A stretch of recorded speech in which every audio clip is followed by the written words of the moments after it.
Okay, so now that we've looked at some basic addition techniques, let's look at some more advanced techniques that, say, some older grades would start working on. So this first method is actually the same as the original method. This is just counting on again.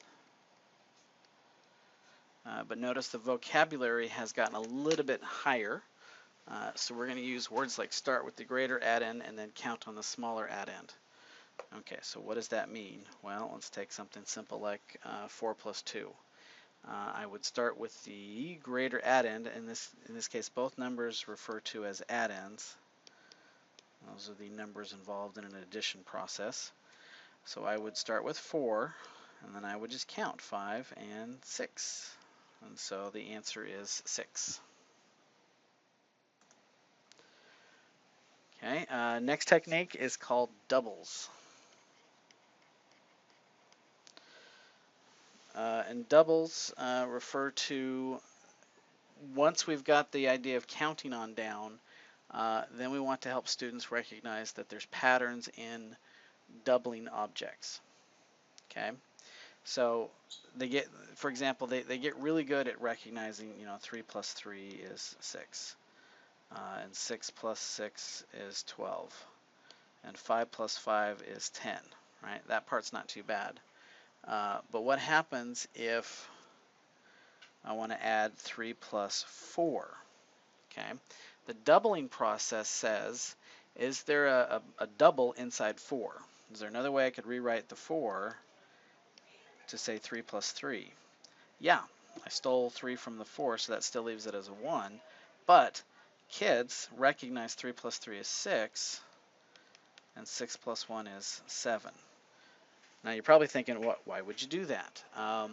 Again, this is a technique to help students see things, see patterns. The idea behind doubles actually introduces, sort of plants the seeds for multiplication that comes down later in a particular school year. And so you need the kid to start recognizing that they can double things, which eventually will turn into multiplying by things, repeated addition, right? So this sort of plants the seeds of that. Let me do another example of 6 plus 8, for example. In the double technique, 6 plus 8, we'd say, well, 8's got another partner with the 6, and we stole the 6 from the 8, so that means there's 2 left. And so the double of 6 is 12 plus the 2, and so we end up with a result of 14. Okay. One more. 5 plus 9. Okay, 5 plus 9. Where do we see the double? So we stole 5 from the 9, so that leaves 4. So 10 plus 4 gives us 14. Okay, so doubling, again, starts to plant the seeds of multiplication. It sort of helps students make that connection quicker. So whether or not we like the technique, it's still something we introduce at younger grade levels to help the student see a more difficult concept later on. Okay, another more advanced technique that again plants the seeds for future concepts is this idea of making 10. And it's very similar to the doubling idea, except now we're basing it around 10. And again, I believe the idea is that it's visualizing tens and groups of tens is nice and easy to do. And again, this plants the seeds for, say, maybe area or volume further down the road. So, whether or not we like the technique isn't the point. It's that we use it to introduce a style of thinking so that students grasp more challenging concepts further. Okay, so let me illustrate how making 10 works. Let me start with adding 8 plus 5. Let me do it numerically, and then I'll do it visually. Okay. So how close to 10 is 8? Well, it's only 2 away. So if I steal 2 from the 5, that leaves it with 3. So I have 10 plus 3, which then gives us 13. Okay, but notice, just a real quick idea. What other concepts have I reinforced when I just did that? right? Not only did I reinforce this idea of 10, but in order to steal from the 5, what operation is that? That's subtraction, right? What's one of the things that students get nervous about? It's the idea of negative numbers and subtracting. Sort of get those confused. So this technique plants the seeds for further on down the road. Let me kind of illustrate this visually, what's happening here. So let me take a box of 8 and a box of 5. Let's see if I get this graphically right. Okay, so I've got 8 and 5. I'm going to steal those two, and when I group them together, again, let's see, 1, 2, 3, is that 5? So I did too many. I think I did too many. Oh no. Okay.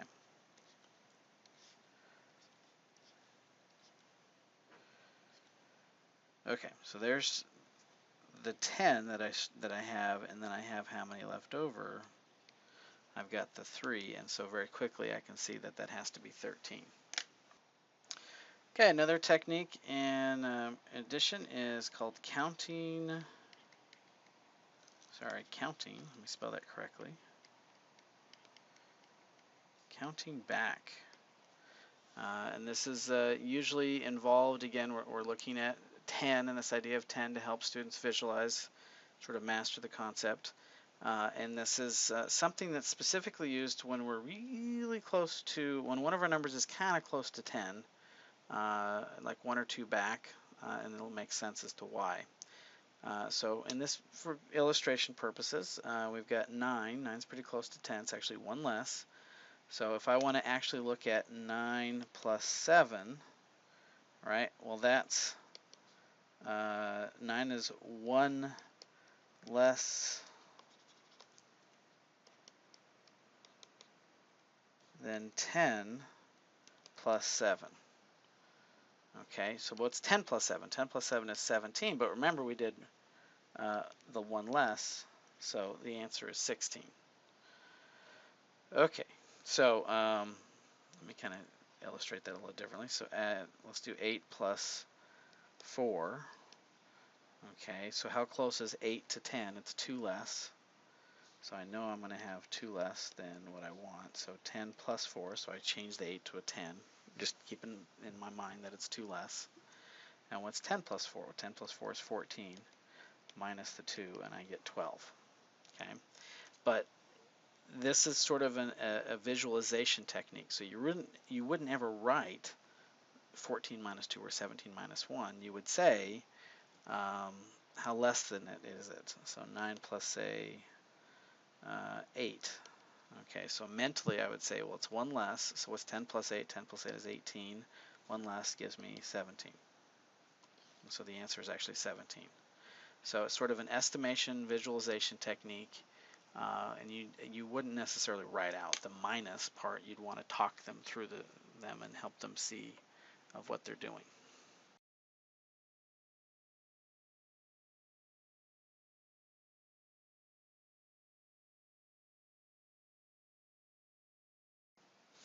Okay, so after addition, we introduce subtraction techniques.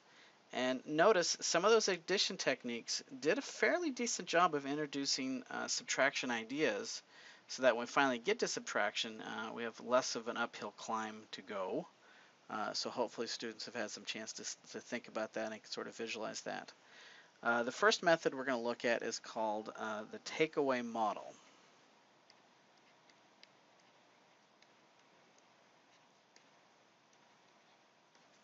Okay, and the takeaway model views subtraction as the second set of objects taken away from the original set. So we're going back to sets again. So let's say I want 8 minus 2. So I'm going to draw 8 objects. Okay, and this idea of taking away is I can say, well, we're going to take that out, and what's left, if I take away the 2, I'm left with 6 objects. I love how my little squares become circles now. So 8 minus 2 is 6.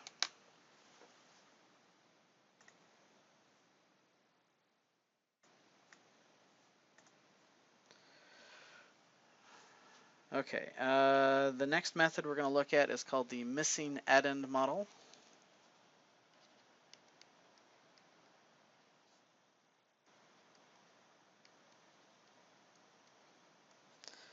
And this is sort of introducing some algebraic reasoning. This is when used where students compute a difference by determining the value of an unknown addend. Okay, so let me kind of write this out. So 8 minus 3 equals blank. And that's what we're trying to solve for. And so what we do, and then this is where you see the why this sort of introduces algebraic reasoning. So instead of focusing on the subtraction, another way to say this is 8 is the same as 3 plus blank.